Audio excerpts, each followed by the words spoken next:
Written over 2,000 years ago, Titus Lucretius' Carus epic poem expresses completely modern notions. For example, empiricism, a theory of atoms, a theory of evolution, the notion of prehistory, and Epicureanism's morality and psychology.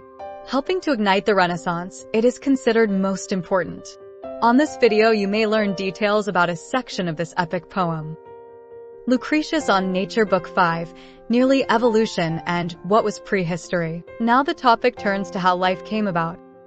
That is, the question that is nowadays answered by the so-called theory of evolution. Lucretius says that after the earth formed, it somehow gave birth to grass.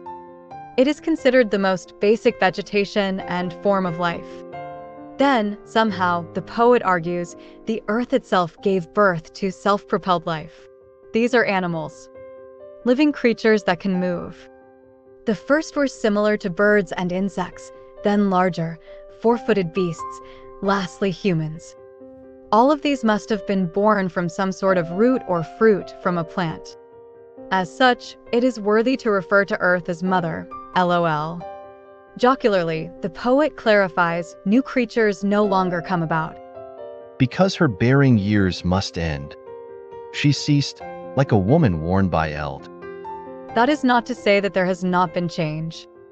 Outstandingly, Lucretius argues that initially all sorts of now extinct creatures must have been born. Yes, monsters that were faulty and incapable of survival. Animals that could not either survive for long or reproduce enough. Thus, in the present, Whatsoever creatures thou beholdest, breathing the breath of life, the same have been, even from their earliest age preserved alive, by cunning or by valor, or at least, by speed of foot or wing. Now this sounds a bit as natural selection. It is natural selection with a different beginning, LOL. The poet makes reference to how some animals presently only survive because humans allow them to survive. That is, animals that have become men's pets and friends or tools. Other animals continue to be wild as they are naturally independent and autonomous. They can survive on their own. Others, many, were extinct for lack of autonomy. They were children of Earth that were not fit for survival. Lastly, some animals never were. They are myths. Yes, the philosopher takes great issue with the myth of fantastical creatures such as centaurs. The half-horse and half-human, he explains, could not have been possible for a variety of reasons.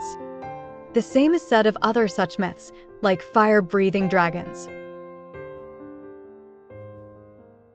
Now the topic changes to human history, meaning what occurred after the birth of man. He describes primitive man much as in the contemporary stereotype. These were brute and wild. Strong, large, cavemen, LOL. Life was hard, but they were also happy.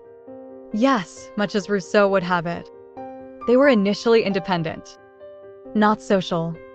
Although soon thereafter they created primitive societies and families. I should note, perhaps they were not so happy. He also says that they lived in fear of the wild beast that had yet to be subdued by human collective effort. What is more, it was hunger that drove them to explore the world. So, perhaps he would argue that necessity, not greed or vanity, brought about civilization. Eventually man learned to make fire and pelts, clothing. As they had children, and the tools made their life easier, people became softer. And love reduced their shaggy hardiness. And children, with the prattle and the kiss, soon broke the parents' haughty temper down. I find it so funny. The philosopher equates softness or gentleness with civilization. Yes, in fact, it was the cries of the weak and defenseless children that engendered into primitive man the idea of morality or compassion. When cities were formed and gold was discovered, new evils began. For men, however beautiful in form, or valorous, will follow in the main. The rich man's party. Men wished glory for themselves and power. In vain, since in the strife to climb onto the heights of honor, men do make their pathway terrible, An emphasis is made on envy. Greed, vanity, and envy, therein lie the causes of the pain humanity inflicts upon itself. Curiously, speaking of kings and tyrants, consider this line. Crowns, so splendid on their sovereign heads, soon bloody under the proletarian feet. Eventually, given the previous harms, some wise man convinces humanity to construct laws and offices. He does not specify, but says that man learns to fear the law and to trust in its protection. As for the development of language, what the Greeks and Romans would have readily identified as the mark of intellect, the poet first describes how certain things are natural to certain animals. Young bulls and cows naturally aim to ram, even before they have grown horns. Baby birds naturally aim to flap their wings, even before they have feathers. As such, he supposes that naturally men gave sounds to various objects and ideas in the creation and refining of language. That is, no single man ever invented language. Rather, it was as if an accidental, although natural, result. The same may be said of religion. The poet describes how all humans, everywhere, believe in divinity and build the likes of temples, altars, and statues. Likewise, they make sacrifices and rituals. The philosopher says that from time immemorial man believed that he saw images and visions from the gods. As such, they attributed these images power over unexplained phenomena. Of course, the prior is far from a boon. O humankind unhappy, when it ascribed unto divinities such awesome deeds, and coupled thereto rigors of fierce wrath, what groans did men on that sad day beget, even to themselves, and oh what wounds for us.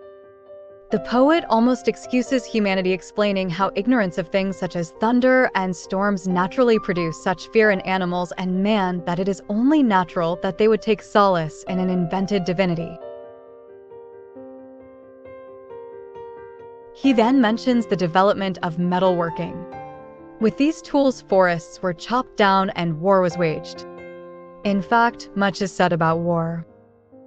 It is taken as an unavoidable element of history of human civilization. It is not the only thing, of course. There is also mention of woolworking. Jocularly, Lucretius says that men were the first to discover it and learn it, as men, not women, would be the ones with enough intellect for such discoveries.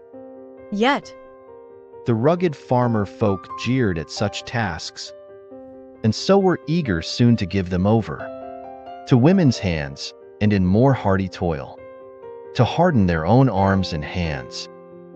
That is certainly sexist. The poet says that the only thing that has not changed for humanity since prehistoric times is the desire for dance and music. Yes, all other desires have changed. For some reason, he explains, man ceases to enjoy the things that his ancestors enjoyed and instead invents new products to consume. These are new clothing, foods, decorations, furniture, and amenities. Of course, the manner of dance and type of music also changes, so the point he wishes to make is that in present day there are a whole host of superfluous desires. It nothing hurts to do without the purple vestment broidered with gold, and with imposing figures, if we still make shift with some mean garment of the plebs. Alas, that is the vanity natural to the not-so-hairy monkeys. The last point is that written history did not begin until well into civilization, meaning that much of what occurred has to be deduced from what amounts to archaeological data. The remaining book in Lucretius' poetic epic did not survive in its entirety. I will nonetheless make a video for it, but to encourage you to watch the final analysis and compilation video, consider the aphorism. Whereas those that have discovered are the most compassionate towards the mistaken, those that have been taught fight and kill to spread the truth they have learned. If you enjoy or gain from my aphorisms, know that I have thousands. I will be writing books with short thematic essays composed out of aphorisms. These essays are profound and intriguing yet easy to read. For very cheap copies, look up Protagoras Pause in the Amazon website. I repeat, Protagoras Pause, that's my name.